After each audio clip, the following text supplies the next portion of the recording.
Welcome to Ask Governor Murphy here on News 12 New Jersey. I'm Eric Lance-Crunner. We're going to take your questions for the next hour, but first let's welcome Governor Phil Murphy back to the studio. Governor, it's good to see you as always. Good to be with you, Eric. Forgive me for my casual midsummer look here. I didn't get the memo. I wish I could do that. All right, Governor, let's tell the folks at home how to get in touch with you and ask their questions as usual. There's a number of ways you could do it. You can post a question on the News 12 New Jersey Facebook page, of course. You can get to us on X. Use the hashtag AskGovMurphy, or you can call us at 888-NEWS12NJ. That is 888-639-7126. Governor, there's absolutely no shortage of high-stakes news that we need to discuss in today's show. Unbelievable, isn't it? But we do have to discuss a developing story that we've been following here, and this has to do with a Perth Amboy police detective who was shot several times last night over in Rahway while executing a warrant. Is there anything that you can share about this? Anything that you've heard? Have you spoken to the detective, to the family? I have spoken to him personally, and he was pretty groggy. He got shot 3 times in his leg.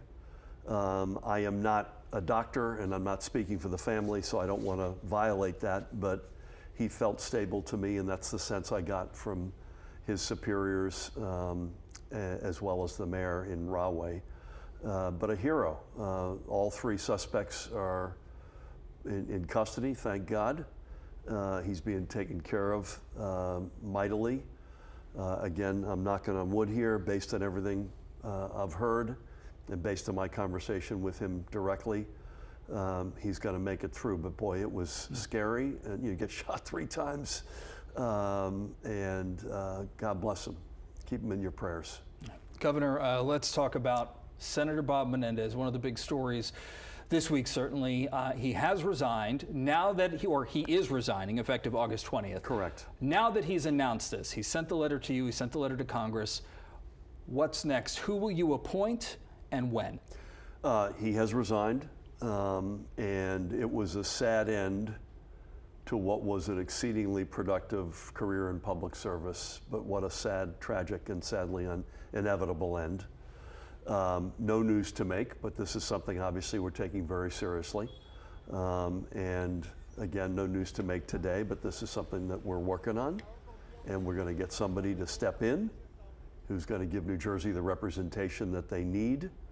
I had asked the senator to step down as far back as last September. Not that this is still America, you're innocent until proven guilty, but there's too much noise around an indictment like that. Now with a conviction, there's no choice. I'm glad he has finally taken that step. As I said, it's a sad, tragic, and inevitable end to a career, and we'll take this very seriously. We are taking it very seriously, and we'll meet the deadline. So many scenarios that are floating around right now, names that have been floated. Here's a question from Dan. He says, why not appoint Andy Kim to the Senate and give him a leg up on seniority? Governor, I'll let you answer that question, but at the same time, that's something that people like Republican Senate candidate Curtis Bashaw and others like former Governor Christie are vehemently against because they don't want one candidate or the other to have an advantage of incumbency. Understood. I understand the arguments on both sides of that. Again, no news to make. There's nothing, I would just say to everybody, nothing's off the table right now. It's early days.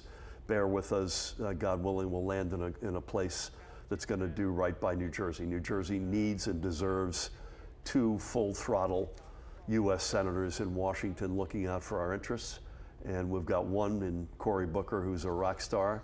My job is to deliver a partner of his for that stub period, and we'll do everything we can to get that right. Considering there's no news to make, I'm going to ask you more questions about it. The First Lady's name... for giving you a similar answer. No, it's all right. The First Lady's name has been thrown around. Is she on a potential list? She put out a statement that whether she was on a list or not, would not accept it. So I think in a very unrelated to any deliberations I've got, in a very classy, as usual, gracious, high road way, she said, I'm focused on the issues that I've been focused on: infant and maternal health, climate change, education, women's rights and freedoms.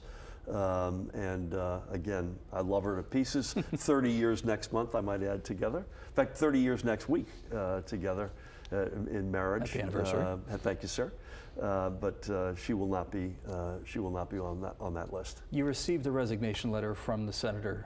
Have you spoken with him on the phone? I'm not. I spoke to Bob just before I asked him to step down way back in September. Obviously a tough conversation. And I reiterated, you are innocent until proven guilty.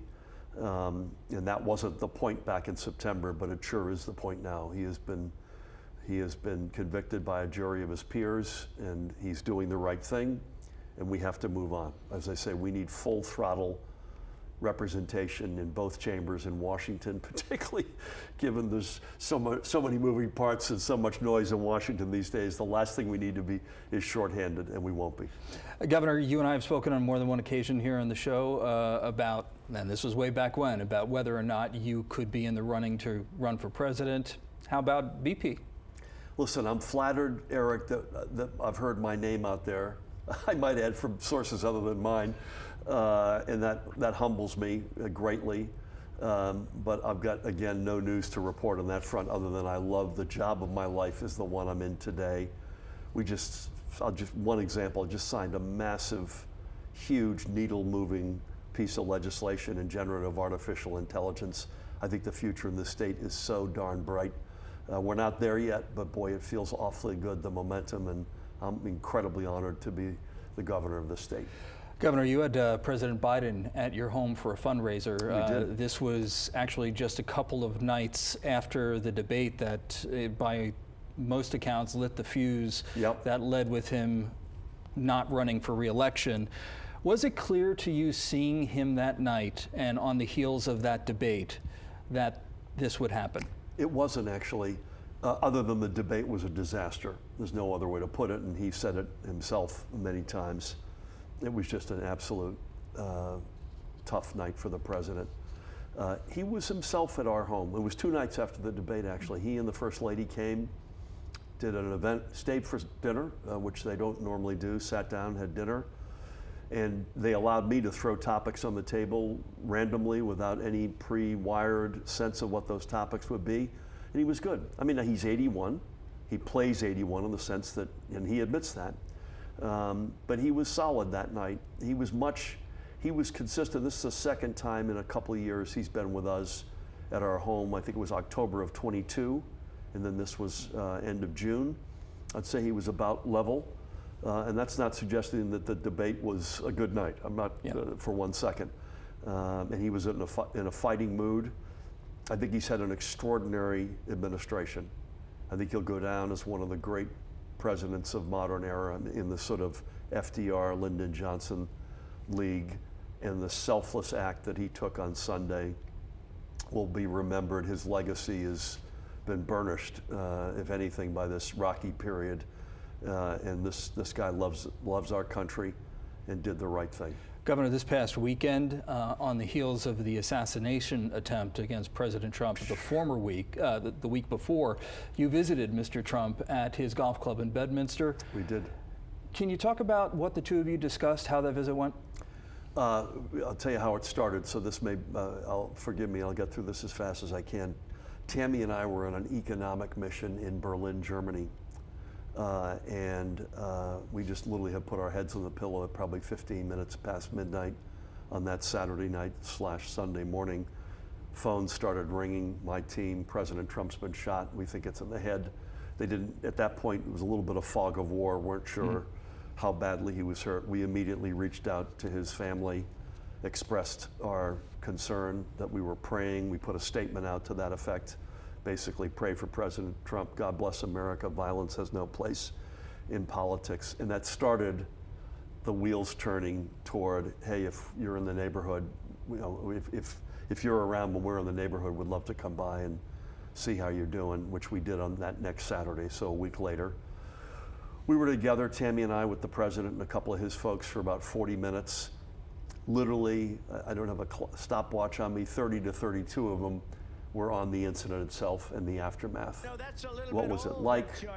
How did it feel? Did you know you were shot?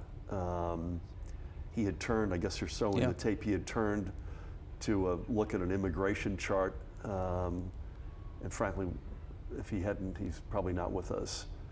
And then we covered we covered the waterfront family, politics. Where you headed next? He was headed to Grand Rapids, Michigan, but it was mostly about his health, the incident, the aftermath, what it was like to be going to the hospital, etc. Did you seem appreciative that you were there, that you spent some time with him? Yeah, I don't want to speak for him, but I think he was. We've had let's as they say, let's park politics at the door, because he and I aren't going to agree on a whole host of things.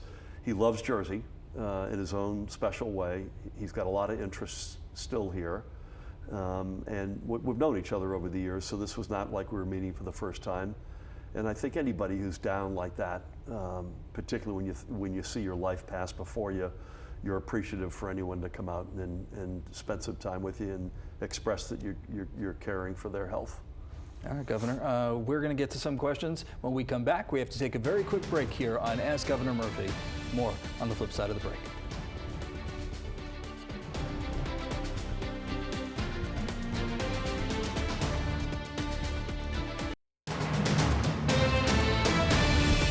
Welcome back to Ask Governor Murphy here on News 12 New Jersey, and we're continuing to take your questions and calls. Right now, here's a question from one of our viewers who wants to know about the ongoing problems on NJ Transit and Amtrak. Governor Murphy, please take care of the Northeast Corridor line owned by Amtrak. There's been delays every day, people stuck in Penn Station, people trying to get to work. It's gotten worse over the last couple years. What can be done about that? Hey, this is Dan from Metuchen, if I read that right. So Natalie Hamilton's with me. Natalie, make sure, if you could, that Kevin Corbett, the CEO of NJ Transit, gets to Dan tomorrow. This has been a tough summer. There's no other way to put it. And frankly, to use a diplomatic word, I won't use it. But it's really, really angering. Yeah. And I don't blame Dan for being upset. I'm upset as well. And part of the reason I'm upset is some of this is self-inflicted. New Jersey Transit, when you back the lens up and you look at the big picture, where we were day one versus where we are now, progress has been enormous. They just voted last night to get 24, I think, state-of-the-art new cars that'll be double-deckers that'll be the best in the nation. They won an award as the best transit system in the nation. They also just came off about a week or so where they had to take cars out of service because of heat-related issues. True. So so heat is an issue so some of this is self-inflicted. Yep. A lot of it is not. You're riding on Amtrak infrastructure, as Dan rightfully points out. These catenary wires, which is the overhead wires, get sagged and messed up in high heat, like you have today. Just one thing after another. Amtrak and we are on the same tracks. My predecessor, bless his heart, canceled the prior version of the 2 new tunnels under the Hudson, 2 new rail tunnels, the so-called ARC project. For several years now, we would have had 4 tunnels under the Hudson. We're finally getting back, and we're going to build those 4 tunnels, or 2 tunnels, and rehab the old 2. We'll get there, but I'm not going to tell anybody. It's like Joe Biden's debate. I'm not going to tell you it was a good summer so far for NJ Transit commuters. It's going to get better, I promise you. We have a great relationship with Amtrak, particularly Tony Koshet's chair, who's a Jersey guy. But I will use that word. It sucked, and I'm not happy. Not to put too fine a point on it. I mean, it's been a pretty disastrous summer, and there's this threat that's hanging over not only NJ Transit but commuters that it could get a whole lot worse in terms of a locomotive engineer strike. Yeah. The president actually just took some steps this week to at least delay that a little bit. Correct. Talk about what he did Yeah. and what this means or could mean ultimately for commuters if this happens. Well, I'll get to that in a second, what the president did, and I want to thank the president publicly for doing it. He put an emergency board together, in essence, that's going to adjudicate the cause between the engineers on the one hand and the employers on the other. As you rightfully point out, this is not specific to NJ Transit. They haven't had a contract, though, since 2019, right? That's correct. And this is a broader national reality, not just related to us. I think we put the request in for this about 30 days ago. Don't hold me to it. This will give us another 90 days, and God willing, that will bear fruit. If it doesn't, and there is a strike, remember when we started, we didn't have remotely enough engineers. We were understaffed completely. We're now fully staffed. That's the good news. a strike would be disastrous. And we're just going to have to do everything we can to avoid that. Again, right now we're plus or minus, people will take a shot at me, we're plus or minus a 9 or 10 month in great shape system, and we're in a 2 to 3 month in hot weather soup, it feels like, every summer. When we started, it was because we didn't have enough engineers. We've now fixed that problem. Prior administration just emptied the cupboard. We corrected that. It took us a couple of years, but we did. Now it is largely, not entirely, largely infrastructure that is largely Amtrak's, and it is in largely, not entirely, in hot weather like we're having right now. Governor, we have a call I want to get to in a moment, but just to ask one more question on this particular topic. I mean, you're not looking, going back to the Senate seat, are you? No, I'm not. Okay, maybe later. So listen, we said the engineers have been working without a contract since 2019. Yep. How much of an impact could this labor dispute potentially have on NJT at a time when, you know, they're just as 15% fare increase that's gone into effect? They've been in dire straits financially for many years now. Yeah, but we've largely corrected that. With this corporate transit fee, the fare increase, which is painful, I don't love it, who does, but that's going to help. The state's going to continue to push money over. The Turnpike Authority, we've solved the financial challenges. We had solved a lot of the operating challenges. It's quite clear for the past 6 weeks we've not solved all of them, and that's why I'm as upset as commuters are. But a strike would be disastrous. There's no two ways about it. And by the way, we're a big pro-labor state, so I'm not suggesting that the notion of striking for better wages and benefits is a bad thing. I'm not suggesting that. But the impact on the operations of NJ Transit and on commuters would be dire. Senate Minority Leader Anthony Bucco reiterated his call this week for an audit of NJT. Is that something you'd support? I'm open-minded. Tony's a good guy. He's in this line of business for the right reasons. I've not spoken to him. But I would say also to Tony, if the impression is we're not all over these guys and gals in this entity, that would be a misunderstanding of the impression, because we are all over this entity morning, noon, and night, and we'll stay that way. Governor, we have to take another quick break, but when we come back, we do have a call, and we're going to take that question when we come back.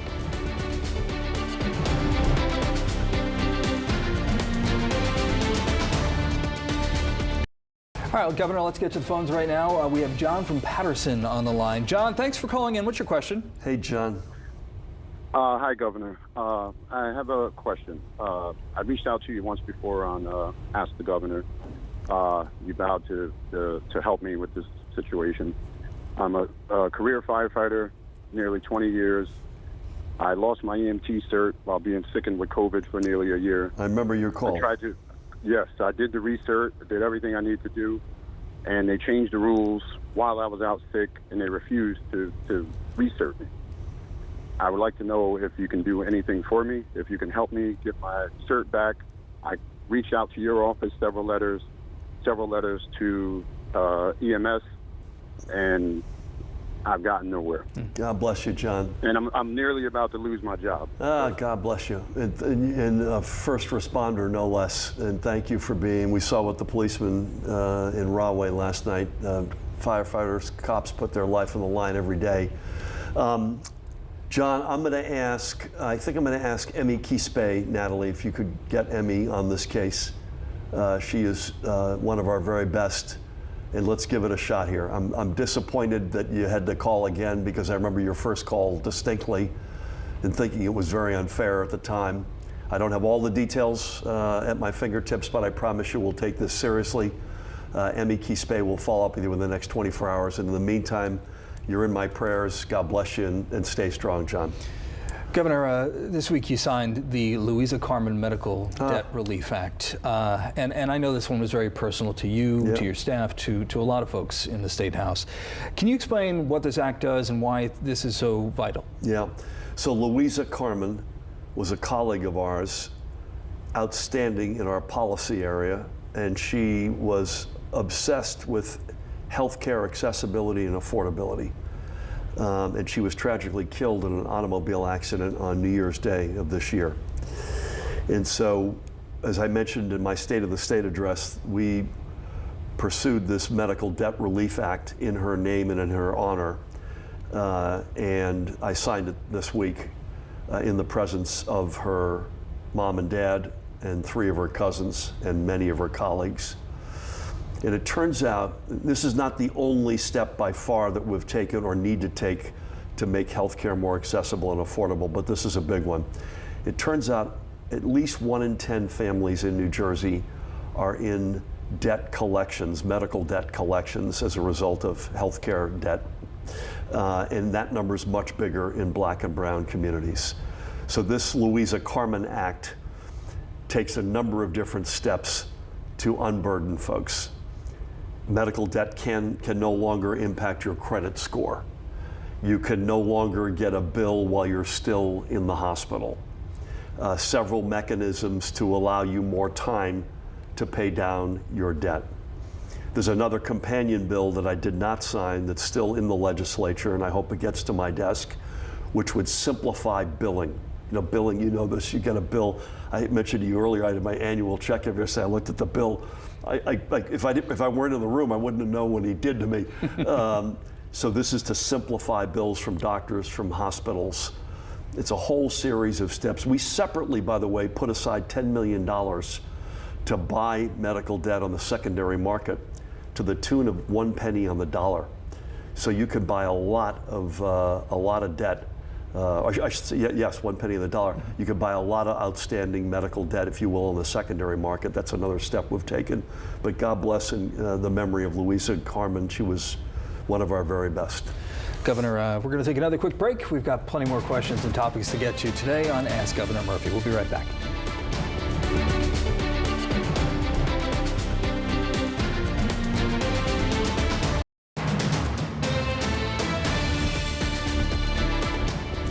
Welcome back to Ask Governor Murphy here on News 12 New Jersey. Remember, you can get your questions to the man himself right here in a number of different ways. Let's take a look at how you can actually get to us on X. You just use the hashtag AskGovMurphy. Also on the News 12 New Jersey Facebook page, and give us a call, 888-NEWS12NJ. That's 888-639-7126. Governor, let's get to a call right now. We have Manny from Basking Ridge on the line. Manny, thanks for calling in. What's your question? Hey, Manny. Thank you. Governor, we seem to be getting slammed all over the place with utilities going up, insurance companies going up. I mean, you know, New Jersey seems to have the reputation that we're the most expensive state to live in. And, you know, I have, like, for example, State Farm, I have that. I've got an increase of $100 a month. That's $1,200. I'm retired. I get a pension from the state. You know, the state doesn't give you any cost of living increases. And I don't know why the utilities or the insurance are picking this time with inflation the way it is. I just don't understand it. It's just not a good impression.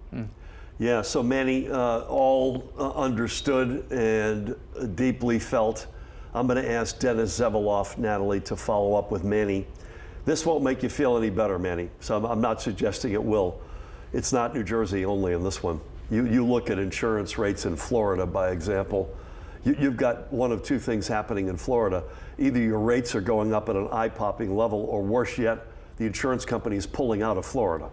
And I'm using Florida as one example. And I'm not making light of the fact that it's not happening in New Jersey, because it is. Healthcare costs, insurance costs, you've got inflation in the general system, all real, but not unique to Jersey. In terms of cost of living, Manny, if we had more financial latitude, as I've said on this program many times, we made a conscious decision to rescue the pension system, which was a train wreck. There had not been a full pension payment in this state, both sides of the aisle, governors from both sides, for a quarter of a century. And we said, you know, the buck's going to stop here. We've now made 4 consecutive full pension payments to the tune, by the way, this year of $7.1 billion, $6 billion of which is a penalty for not having made the full payments in the past. The past 4 years, the penalty, $23 billion. But the conscious decision was to get the pension system back on its feet. And then once we did that, if we had any financial latitude, that we would look seriously at something in COLA. There's a group of retirees who are really impressive, who carry the water on this for many hundreds of thousands of retirees. We've looked at this every which way, and I would just say, I'm not saying never, but the pension system itself continues to be our #1 objective. But again, we'll have Dennis follow up with you, Manny, and maybe there's some good ideas that we're seeing that we can share with you, and that will make the burden on things like insurance and healthcare costs more palatable and bearable. Governor, we have another question about cost of living right now. One of our viewers actually asked this question this week.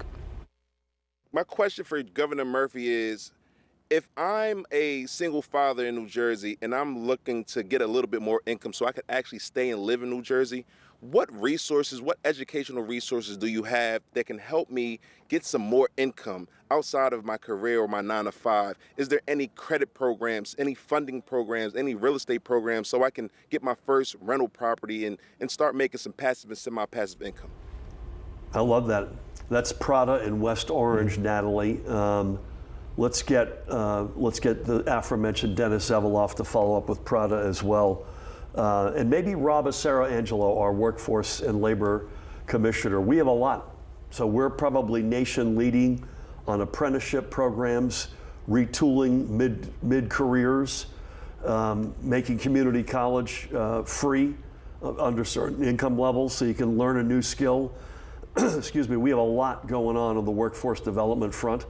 I'm not sure I got a specific crisp answer as to the passive income question that Prada asked, but we have a lot of tools in our toolbox, and let's get Dennis to follow up with Prada and hopefully get something going for him. Governor, we have a caller right now? Oh, we do not have a caller yet. I apologize, Governor.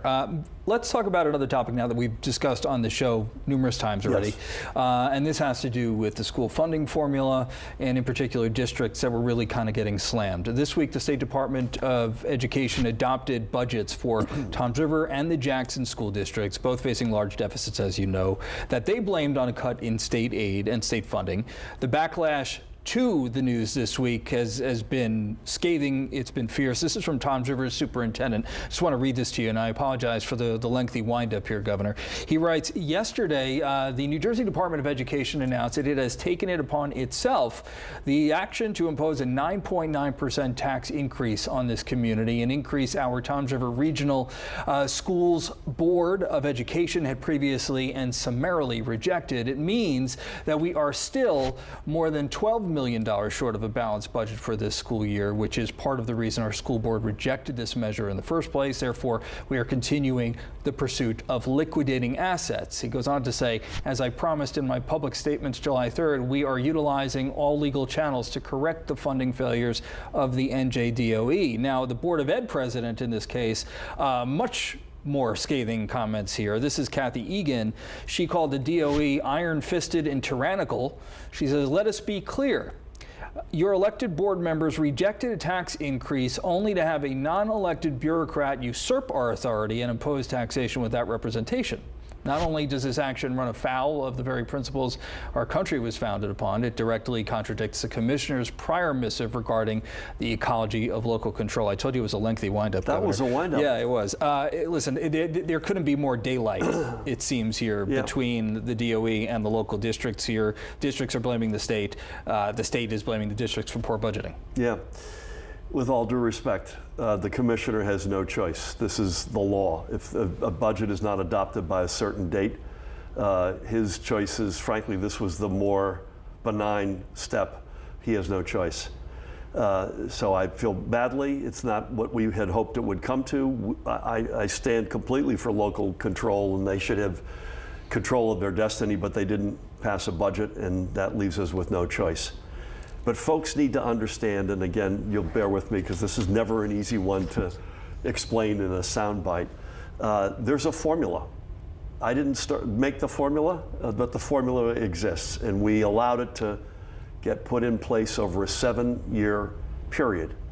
And this is not a cut. In fact, I've signed a supplemental education bill a couple of months ago before the budget for about $43 million, and both Jackson and Toms River got money in that supplemental.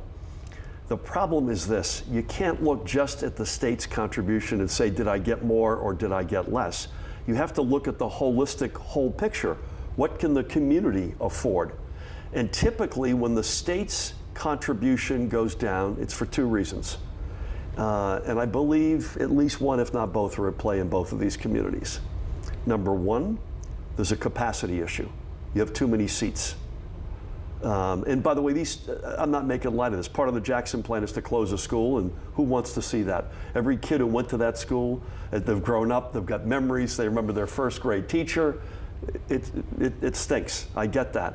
But if you have overcapacity, with all due respect, that's not on me. I didn't build those schools. That's one reason. The other reason is typically that the local wealth share, that the ability to pay in a community has gone up and not gone down.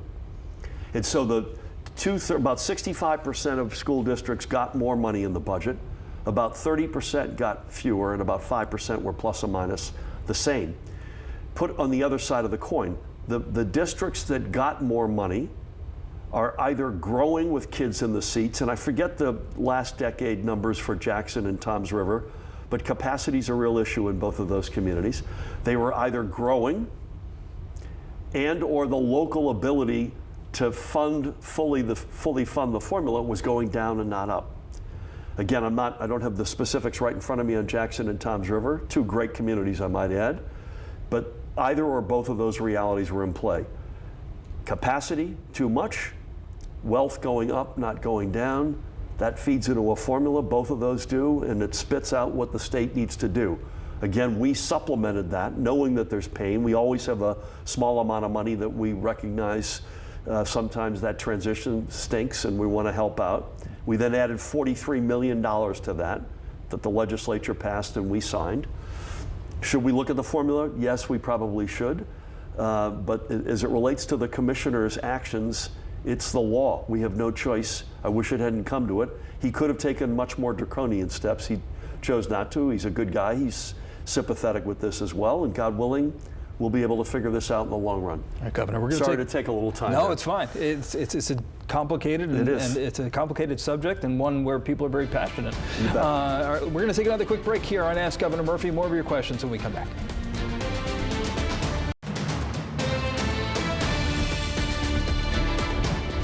Welcome back to Ask Governor Murphy here on News 12 New Jersey. I'm Eric Lance-Colonel along with Governor Murphy. Governor, I know you wanted to clarify something that we discussed earlier. Engineers at NJ Transit, yes, I apologize. One of my colleagues reminded me a point I wanted to make. There are, I think, 15 unions that work with NJ Transit. We've long settled 14 of those 15, and the engineers have been offered a package that is very comparable to the other unions. So I want to make sure folks know that this has been a union-friendly shop overwhelmingly. Secondly, you mentioned Senator Tony Bucco asking for an audit, and I said, I'm open, but we're all over it. My colleague reminded me, actually, we instilled it. I started an audit a few weeks ago with a group called North Highlands, which does transportation stuff only. They're really good, and they're helping us find our way through this. So just wanted to clarify that. Governor, thank you for giving me the chance. No problem. Let's get to the phones again. We have Annette from Patterson on the line. Hi, Annette. Thanks for calling. Hey, Annette. Hi. How are you? Hi, Governor Murphy. Thank you for taking my call. My honor. What's your question? My question, it's about the safety issue with driving in the city of Patterson. Okay. It's definitely overcrowded. We have all of the scooters, the motorcycles, dirt bikes, and illegal driving in the city. When I say illegal, improper turning, a light turns green, you don't know if you should go yet because you got a scooter that's to the right of you. You're going to go straight or make a left turn, but you got the scooter that's, coming in front of you. So my question would be, is there any plan in the safety issue at looking at the traffic patterning in the city, because we are the hub to the major highways. Yep. And it's crowded. You bet. Annette, thank you for that. I'm going to ask our colleague, Natalie Robb Field, to follow up with Annette, who knows Patterson like the back of his hand. I know it pretty darn well as well. And I don't think Annette's question is unique to Patterson. As Bill Pascrell would say, Patterson with one T. This is not unique to Patterson, but it's a real issue. So we've spent a lot of time working with the bike lanes and extending them, making sure that when you take your left, you rightfully point out your left turn or your right turn, you're not inadvertently putting somebody in a scooter in harm's way. But I'm going to ask Annette Robb to follow up with you. And by the way, if you've got good ideas, it's not like we've got all the answers here. And I know what you mean when you're driving through a community like Patterson, which is one of our hallmark communities, I might add, one of the great American communities, you can sometimes get in sort of a spaghetti situation, and people's personal safety is at risk. So that's the last thing we want. So please bear with us on that. I'm going to have Rob give you a shout, and would love to get any suggestions you've got as well. Take care. Governor, this next question is from John. John writes that he's a victim of clerical sexual assault, as well as an advocate for victims of abuse. So here's his question. He says, Governor, victims of childhood sexual trauma have been trying for years to work with your administration on common sense residency restrictions for convicted sex offenders. He says that your office has not gotten publicly behind A4389. It's a bipartisan bill that would stop sex offenders from living next to schools. He goes on to write, will you commit to supporting such legislation and making it law in New Jersey before the end of your term? Well, I don't normally, as you know, comment on laws that have not made it to my desk and further that we haven't made a decision on. But if John's asking me, do I support keeping sex offenders from living beside a school, the answer is yes. I don't know what the specifics of the bill are, but that statement, who's going to argue with that? But as it relates to what else that bill may do or may not do, I can't comment on it. I'll ask John to bear with me. But I will ask our Chief Counsel, Paramel Garg, to reach out to John. I know Paramel and his team. I'm certain they're familiar with this bill, and with John's blessing, we'll do that. And again, John, God bless you and everybody else who's been victimized, and we'll do everything we can to protect you and others. Governor, last week, as you know, we experienced a global IT outage, said to be the worst in history, crippling airlines, banks, hospitals, state agencies, you name it. Fortune 500 companies suffered billion. Hold on, let me try that again. Fortune 500 companies alone, I'll get it out, suffered more than $5 billion in direct losses. Can you just talk about the impact on New Jersey, where we stand? I think we largely got through it. The airlines, I know Delta is the one that operates in Newark Liberty that had the longest tail of challenges. This was apparently benign, so it's CrowdStrike, which is a company we know, was doing an upgrade basically of Microsoft software, and it went haywire, as opposed to criminal actors or nation state actors or terrorists who mess with us all the time. This does not appear to be any of those. I think we're largely through it. I think on the margin, I'm happy it happened in the summer as opposed to during the school year. Yeah. So we didn't have the burden of schools to be worried about. But it just goes to show you, I mean, I mentioned I signed this AI bill today. We are increasingly subject to network and technological issues that are global in scale, and our job in New Jersey is to stay ahead of them as best we can. So far, so good. But the question is, did you get your $10 Uber Eats gift card, which CrowdStrike had apparently been offering as compensation? I could say affirmatively, as of this sitting, I have not. But I appreciate you raising this. All right. We're going to get to the phones right now. Let's get another caller right now. What's your name and your question? Heather? Hi, Governor. Hi, Governor Murphy. My name is Heather. My question is, you have a No Child Left Behind Act, but if you're enforcing the No Child Left Behind Act and you go to the school and ask for help and ask for an IEP, and they tell you that they can't give it to you, but your child fails 6, they pass them to 7. They fail 7, they pass them to 8. How is that no child left behind? Because you're still leaving the child behind. Yeah, I'm not sure I understood all of that, Heather, but no child behind matters a lot to us. And it looks like you're from Jackson, and I think your question is unrelated to the budget realities and whatnot that we spoke about a few minutes ago. But we are committed to leaving no child behind. I promise you that.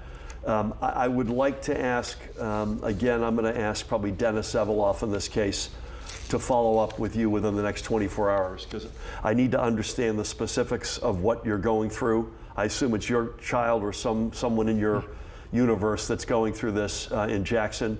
So please bear with me. I'm going to have Dennis give you a shout. He will report back to me. And if I need to follow up with you directly, Heather, I will. So thank you. All right, Governor, let's take another quick break. More with Ask Governor Murphy when we come back.